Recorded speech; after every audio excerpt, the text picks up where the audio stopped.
Dear students, আমি doctor Kamal Chandra Das, lecturer, department of physiology, sir Salimullah medical college. আজকে cardiac cycle সম্পর্কে আমরা জানব। কার্ডিয়াক সাইকেলের ডেফিনিশন হচ্ছে, cardiac cycle is the cyclical repetition of sequence of events that occur from the beginning of one heartbeat to the beginning of the next. মানে এক heartbeat থেকে আরেক হার্টবিট শুরু হওয়া পর্যন্ত যে সমস্ত ঘটনাগুলি ঘটতে থাকে এবং পরবর্তী হার্টবিটে গিয়ে সেই একই ঘটনার রিপিটেশন বা পুনরাবৃত্তি হয়, সেই ঘটনাগুলোকে বলা হচ্ছে কার্ডিয়াক সাইকেল। কার্ডিয়াক সাইকেল এসিনোডে স্পন্টেনিয়াস জেনারেশন অফ অ্যাকশন পটেনশিয়ালের পরে শুরু হয়ে থাকে। যদি একজন মানুষের heart rate 75 beats per minute হয়ে থাকে, তাহলে তার কার্ডিয়াক সাইকেল টাইমটা কত? 75 beats per minute heart rate মানে হচ্ছে 1 মিনিট বা 60 সেকেন্ডে 75 বিটস হয়ে থাকে। তাহলে 75 বিটসের জন্য সময় লাগছে 60 সেকেন্ড। তাহলে এক বিটের জন্য সময় লাগছে 60 second divided by number of bits. সেক্ষেত্রে আমরা পাচ্ছি 0.8 সেকেন্ড। এখন কার্ডিয়াক সাইকেলে কি কি ফেজ থাকে? কার্ডিয়াক সাইকেলে সিস্টোল এবং ডায়াস্টোল এই দুটো ফেজ নিয়ে গঠিত হয়। যখন হার্ট কন্ট্রাকশন বা সংকুচিত করে ব্লাডটাকে পাম্প করে বাইরে বের করে দেয়, তখন সেই ঘটনাকে বলা হচ্ছে সিস্টোল। এবং যখন হার্ট রিল্যাক্স করে দেহের অন্যান্য জায়গা থেকে ব্লাড গ্রহণ করে, তখন সেই ফেজটাকে বলা হচ্ছে ডায়াস্টোল। কার্ডিয়াক সাইকেল এই সিস্টোল এবং ডায়াস্টোলের সমষ্টি। যেহেতু হার্টে আমরা জানি যে অলিন্দ এবং নিলয় মানে অ্যাট্রিয়াম এবং ভেন্ট্রিকল আছে, তাই সিস্টোল ফেজটা হবে অ্যাট্রিয়াল সিস্টোল এবং ভেন্ট্রিকুলার সিস্টোল। এখন এভারেজে আমরা ধরে নিচ্ছি যে কার্ডিয়াক সাইকেল 0.8 সেকেন্ড। সেক্ষেত্রে অ্যাট্রিয়াল সিস্টোল হচ্ছে 0.1 সেকেন্ড এবং ভেন্ট্রিকুলার সিস্টোল হচ্ছে 0.3 সেকেন্ড। ভেন্ট্রিকুলার সিস্টোলটাকে আবার তিনটে ফেজে ভাগ করা যায়। একটা হচ্ছে আইসোভলিউমেট্রিক কন্ট্রাকশন, র্যাপিড ইজেকশন এবং স্লো ইজেকশন। এর মধ্যে আইসোভলিউমেট্রিক কন্ট্রাকশন, আইসো মানে হচ্ছে সেম বা সমান এবং ভলিউমেট্রিক মানে হচ্ছে আয়তন। তাহলে এই ফেজে ভেন্ট্রিকলের ভলিউমের কোনো চেঞ্জ হবে না। এরপর হচ্ছে ফেজ অফ ডায়াস্টোল। আমরা বললাম যে সিস্টোল এবং ডায়াস্টোল মিলে হচ্ছে একটা কার্ডিয়াক সাইকেল। তাহলে অ্যাট্রিয়াল সিস্টোল যদি 0.1 সেকেন্ড হয়ে থাকে, তাহলে অ্যাট্রিয়াল ডায়াস্টোল হবে বাকি সময়টা 0.7 সেকেন্ড।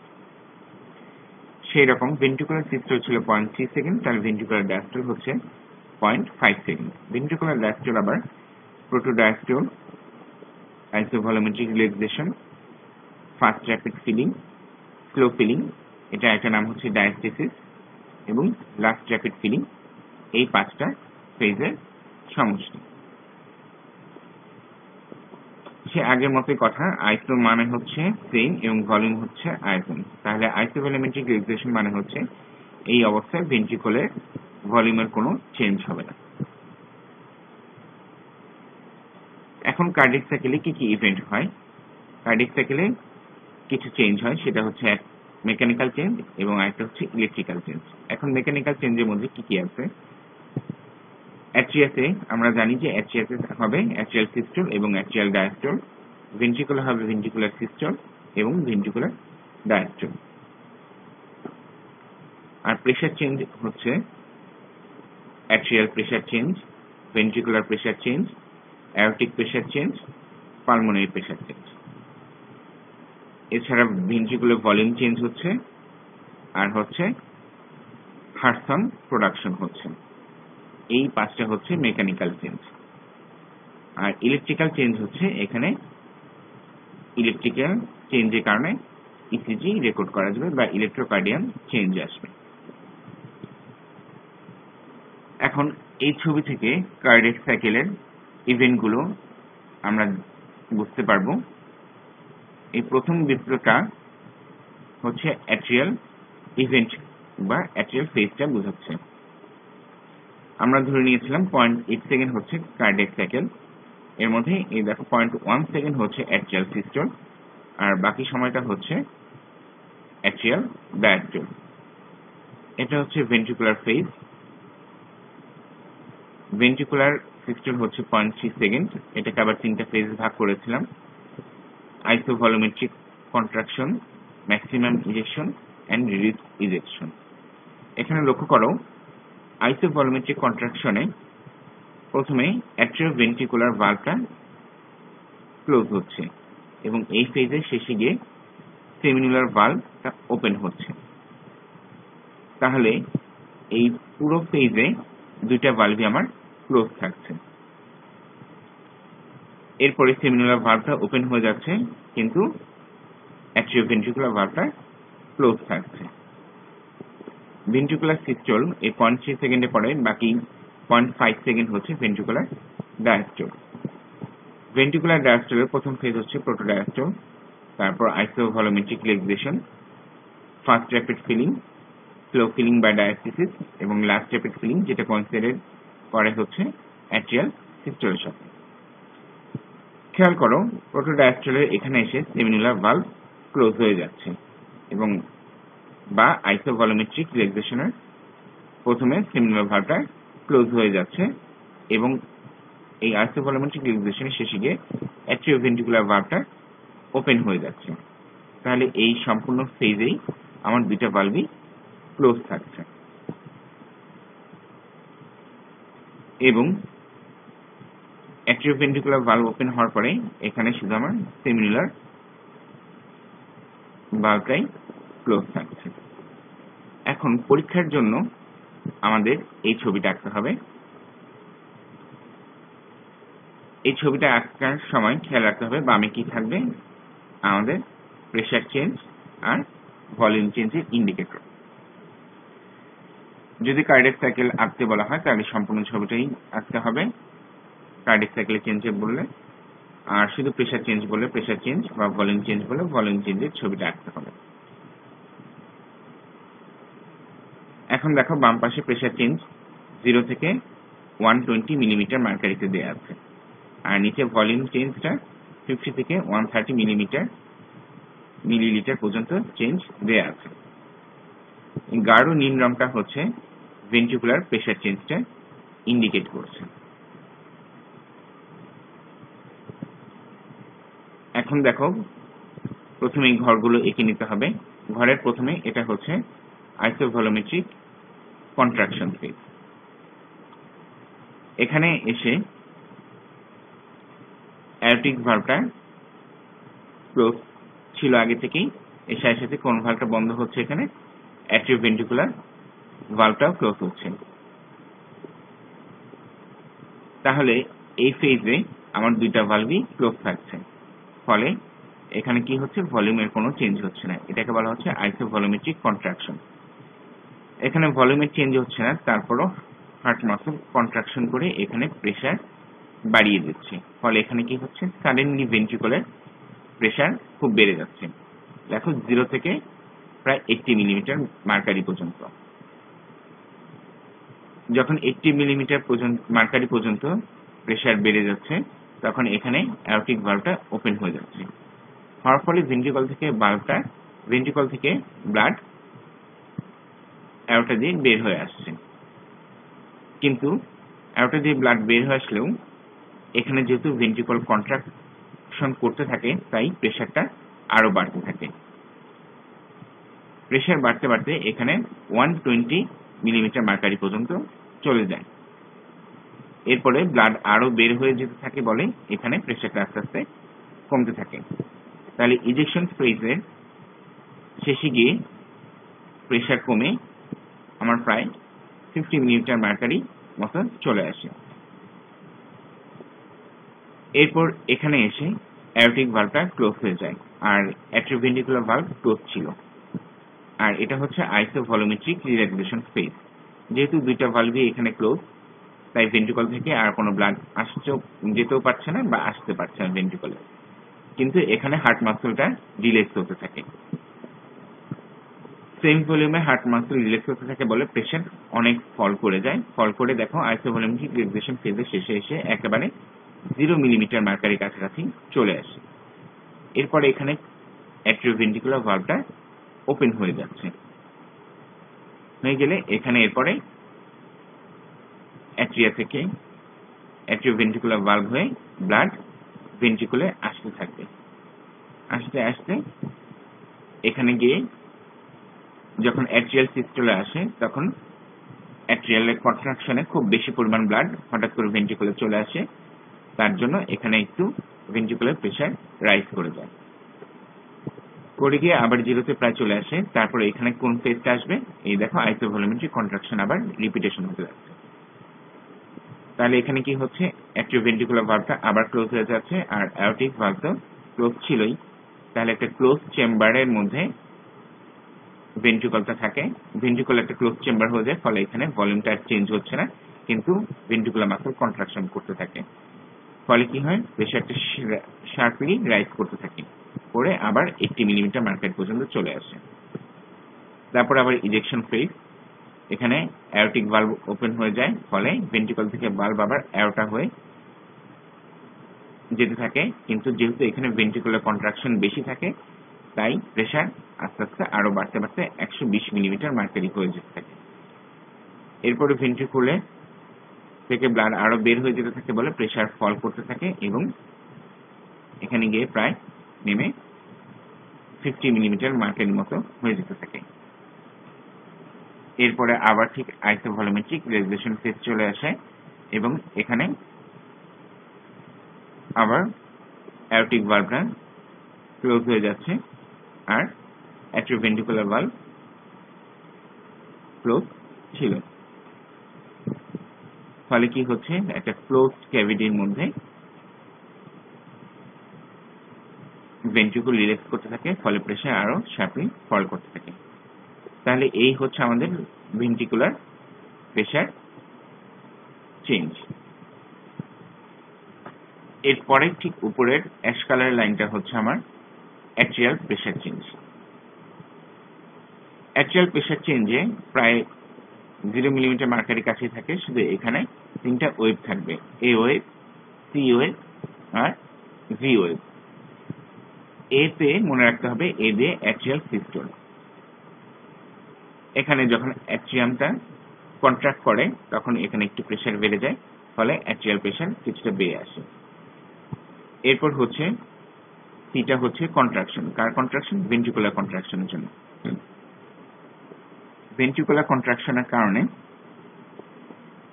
এখানে কি হয়, অ্যাট্রিওভেন্ট্রিকুলার ভালভটা বন্ধ থাকে, কিন্তু যেহেতু ভেন্ট্রিকুলার কন্ট্রাকশন করে তাই অ্যাট্রিওভেন্ট্রিকুলার ভালভটা একটু ব্যাকওয়ার্ডে গিয়ে অ্যাট্রিয়ামে আবার প্রেশার ক্রিয়েট করে, ফলে এখানে একটা সি ওয়েভ পাওয়া যায়। এরপরে একটা ভি ওয়েভ পাওয়া যায়। এখানে হচ্ছে ভি দিয়ে ভেনাস রিটার্ন মনে রাখতে হবে। এখানে অ্যাট্রিয়ামে ভেইন থেকে ব্লাড আসতে থাকে বলে এখানে আবার প্রেশার বেড়ে যায়, এর জন্য ভি ওয়েভটা পাওয়া যায়। থার্ড আমাদের যে প্রেশার চেঞ্জটা জানতে হবে সেটা হচ্ছে অ্যাওর্টিক প্রেশার চেঞ্জ। দেখো এটা হচ্ছে অ্যাওর্টিক প্রেশার চেঞ্জ। অ্যাওর্টাতে ডায়াস্টোলিকের সময় প্রেশার থাকে হচ্ছে 80 মিলিমিটার মার্কারি এবং সিস্টোলের সময় প্রেশার বেড়ে গিয়ে 120 মিলিমিটার মার্কারি হয়ে যায়। যখন যখন অ্যাওর্টিক ভালভটা বন্ধ থাকে তখন অ্যাওর্টাতে ডায়াস্টোলিক প্রেশার থাকে, সেটা হচ্ছে 80 মিলিমিটার মার্কারি। কিন্তু এই আইসোভলিউমেট্রিক কন্ট্রাকশনের শেষে গিয়ে অ্যাওর্টিক ভালভটা ওপেন হয়ে যায়, ফলে ব্লাড ভেন্ট্রিকল থেকে অ্যাওর্টাতে আসতে থাকে।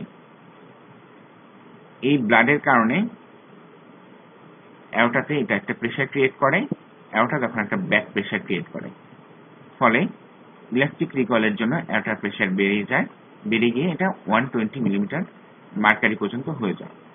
এরপর যখন ভেন্ট্রিকলে থেকে ব্লাড আসা কমতে থাকে তখন অ্যাওর্টার প্রেশার আস্তে আস্তে কমতে থাকে, কমে গিয়ে এখানে অ্যাওর্টিক ভালভটা বন্ধ হয়ে যায়, ফলে ফলে এখানে তখন যে প্রেশারটা পাই সেটা হচ্ছে প্রায় 100 মিলিমিটার মার্কারি বা ডায়াস্টোলিক প্রেশার চেয়ে একটু বেশি। কিন্তু এখানে গিয়ে হঠাৎ করে দেখা যাচ্ছে যে একটা প্রেশার রাইজ করে। কেন করে? কারণ হচ্ছে এখানে যখন অ্যাওরটিক ভালভটা বন্ধ হয়ে যায়, অ্যাওরটিক ভালভটা ভেন্ট্রিকল থেকে অ্যাওরটিক ভালভটা যখন বন্ধ হয়ে যায় তখন অ্যাওরটার ব্লাডটা অ্যাওরটিক ভালভে ধাক্কা খায়, ধাক্কা খেয়ে সেই ব্লাডটা আবার সামনে চলে আসতে গেলে তখন ইলাস্টিক রিকলের জন্য এখানে একটু প্রেশার বেড়ে যায়। বেড়ে গিয়ে যখন আস্তে আস্তে নর্মাল ফ্লো শুরু হয় তখন এই অ্যাওরটিক প্রেশারটা আস্তে আস্তে কমতে কমতে একেবারে ডায়াস্টোলিক প্রেশারে চলে আসে, সেটা হচ্ছে প্রায় 80 মিলিমিটার মার্কারি। আবার যখন এখানে আইসোভলিউমেট্রিক কন্ট্রাকশন ফেজের শেষে গিয়ে অ্যাওরটিক ভালভটা ওপেন হয়ে যায়, ভেন্ট্রিকল থেকে ব্লাড আসে, তখন অ্যাওরটার ইলাস্টিক রিকলের জন্য প্রেশার আস্তে আস্তে বাড়তে বাড়তে 120 মিলিমিটার মার্কারি হয়ে যায় এবং ব্লাডের পরিমাণ যখন আস্তে আস্তে কমে থাকে তখন সেটা কমতে কমতে 100 মিলিমিটারে চলে আসে। এখানে অ্যাওরটিক ভালভ আবার বন্ধ হয়ে যায়, কিন্তু অ্যাওরটিক ভালভে ব্লাডটা ধাক্কা খেয়ে আবার একটু প্রেশার বেড়ে যায়। এই জিনিসটাকে বলা হচ্ছে ইনসিসুরা, এই কার্ভটাকে বলা হচ্ছে ইনসিসুরা। এরপরে আবার ব্লাড ফ্লো কমে গিয়ে আস্তে আস্তে ডায়াস্টোলিক প্রেশার বা 80 মিলিমিটার মার্কারিতে চলে আসে। এরপরে আমরা জানব ভেন্ট্রিকুলার ভলিউম চেঞ্জ।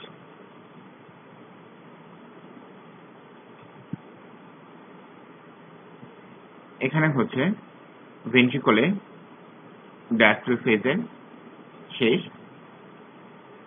তাহলে ভেন্ট্রিকুলের যখন ডায়াস্টল শেষে যে পরিমাণ ব্লাড থাকে সেটাকে বলা হচ্ছে এন ডায়াস্টোলিক ভলিউম, এবং এটা হচ্ছে 130 ml বা 130 মিলিলিটার। তাহলে আইসোভলিউমেট্রিক কন্ট্রাকশনের আগেই আমার এন ডায়াস্টোলিক ভলিউম আসে। এরপরে আইসোভলিউমেট্রিক কন্ট্রাকশন, এখানে আমার দুটা ভালভই ক্লোজ থাকে, ফলে ভেন্ট্রিকুলার ভলিউম কোনো চেঞ্জ হচ্ছে না, তাই এখানেও ভেন্ট্রিকুলার ভলিউম থাকে 130 ml।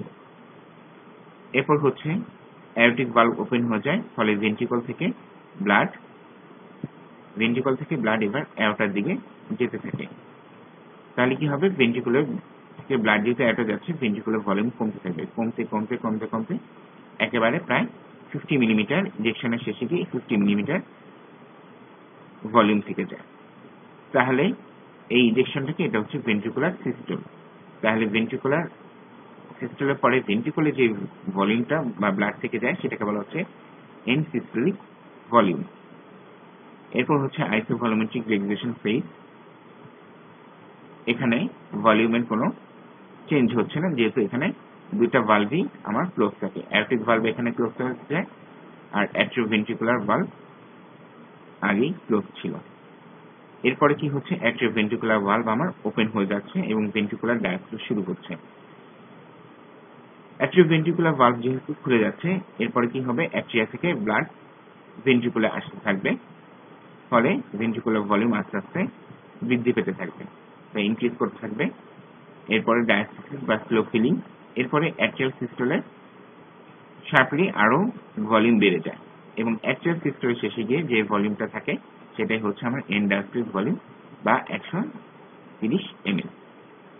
এরপর আসছে আইসোভলিউমেট্রিক কন্ট্রাকশন ফেজ। এখানে ভলিউমের কোনো চেঞ্জ হচ্ছে না, মানে এন্ড ডায়াস্টোলিক ভলিউম যা ছিল 130 ml সেই 130 ml থাকবে। এরপর হচ্ছে ভেন্ট্রিকুলার সিস্টোল বা ইজেকশন। এখানে অ্যাট্রিওভেন্ট্রিকুলার ভালভ এখানে বন্ধ হয়ে গেছিল, এখানে বন্ধ থাকে।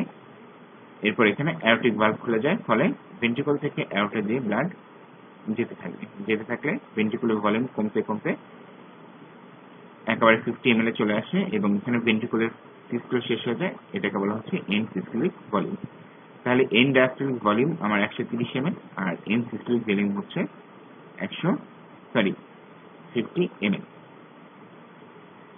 এরপর হচ্ছে ভলিউম চেঞ্জ গেল, প্রেসার চেঞ্জ গেল, এরপর হচ্ছে production of heart sound. Isovolumetric contraction ফেজের শুরুতে অ্যাট্রিওভেন্ট্রিকুলার ভালভ ক্লোজ হচ্ছে।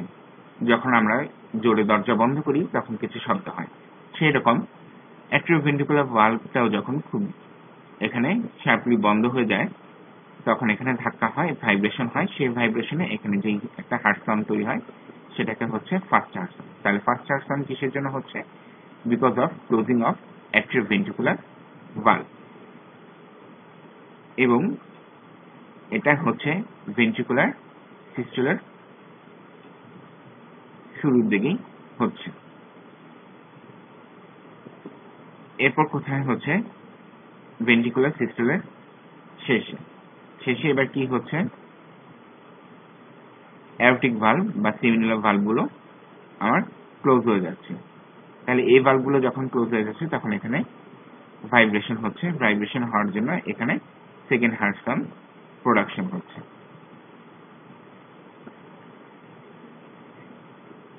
এরপর হচ্ছে যখন ভেন্ট্রিকুলার ডায়াস্টল শুরু হয় তখন অ্যাট্রিয়া থেকে হঠাৎ করে র্যাপিড ইনফ্লো অফ ব্লাড হয় এবং এই ব্লাডটা ভেন্ট্রিকুলার ওয়ালে ধাক্কা খেয়ে আমার থার্ড হার্ট সাউন্ড প্রডিউস করে।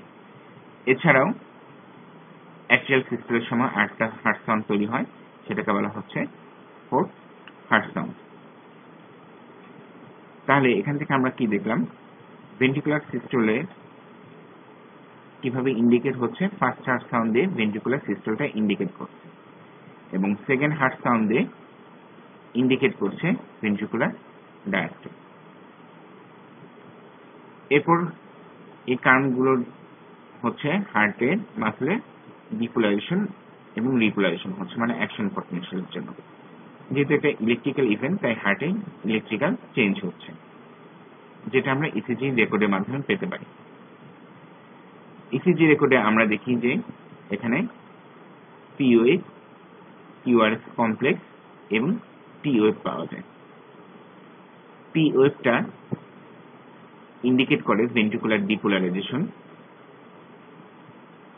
পি ওয়েভটা ইন্ডিকেট করে অ্যাট্রিয়াল ডিপোলারাইজেশন, কিউআরএস কমপ্লেক্সটা ইন্ডিকেট করে ভেন্ট্রিকুলার ডিপোলারাইজেশন এবং টি ওয়েভটা ইন্ডিকেট করে ভেন্ট্রিকুলার ডিপোলারাইজেশন। আমরা কি বললাম? যে পি ওয়েভটা ইন্ডিকেট করে অ্যাট্রিয়াল ডিপোলারাইজেশন। অ্যাট্রিয়া ডিপোলারাইজেশন হওয়ার পরপরই অ্যাট্রিয়াল কন্ট্রাকশন শুরু হয় এবং অ্যাট্রিয়াল কন্ট্রাকশন কি ইন্ডিকেট করে? Atrial systole. তাহলে অ্যাট্রিয়াল সিস্টলের আগে আমরা পাবো হচ্ছে পি ওয়েভ। আর কিউআরএস কমপ্লেক্সকে কি নির্দেশ করে? Ventricular depolarisation. এবং ভেন্ট্রিকুলার ডিপোলারাইজেশনের পরেই ভেন্ট্রিকুলার কন্ট্রাকশন শুরু হয়। ভেন্ট্রিকুলার কন্ট্রাকশন হচ্ছে ইজেকশন ফেজটা, তাই কিউআরএস কমপ্লেক্সটা থাকবে হচ্ছে ইজেকশনের আগে বা ভেন্ট্রিকুলার কন্ট্রাকশনের আগে। এবং টি ওয়েভটা ইন্ডিকেট করে ভেন্ট্রিকুলার রিপোলারাইজেশন। রিপোলারাইজেশনের পরে কি হবে? ভেন্ট্রিকলটা রিল্যাক্স হবে, মানে ভেন্ট্রিকুলার ডায়াস্টল আসবে। তাহলে আইসোভলিউমেট্রিক রিল্যাক্সেশন থেকে অ্যাট্রিয়াল সিস্টল পর্যন্ত প্রায় পুরাটাই আমার ছিল ভেন্ট্রিকুলার ডায়াস্টল। তাই টি ওয়েভটা দেখো, এটা হচ্ছে ভেন্ট্রিকুলার ডায়াস্টলের আগে শুরু হবে। তাহলে পি ওয়েভ হচ্ছে অ্যাট্রিয়াল ডিপোলারাইজেশন, সেটা হবে অ্যাট্রিয়াল কন্ট্রাকশন বা অ্যাট্রিয়াল সিস্টলের আগে। QRS complex ventricular depolarisation indicate করে এবং সেটা হবে ভেন্ট্রিকুলার কন্ট্রাকশন বা ইজেকশন ফেজের আগে। এবং টি ওয়েভটা ভেন্ট্রিকুলার ডিপোলারাইজেশন ইন্ডিকেট করে এবং এরপরে ভেন্ট্রিকল রিল্যাক্সেশন বা ডায়াস্টলিক ফেজে যাবে এবং এটা ভেন্ট্রিকুলার ডায়াস্টলের আগে আসবে টি ওয়েভ। ওকে স্টুডেন্ট, আজকে এই হচ্ছে কার্ডিয়াক সাইকেল সম্পর্কে কথাবার্তা। আশা করি এটা তোমাদের পরীক্ষায় সাহায্য করবে। Thank you.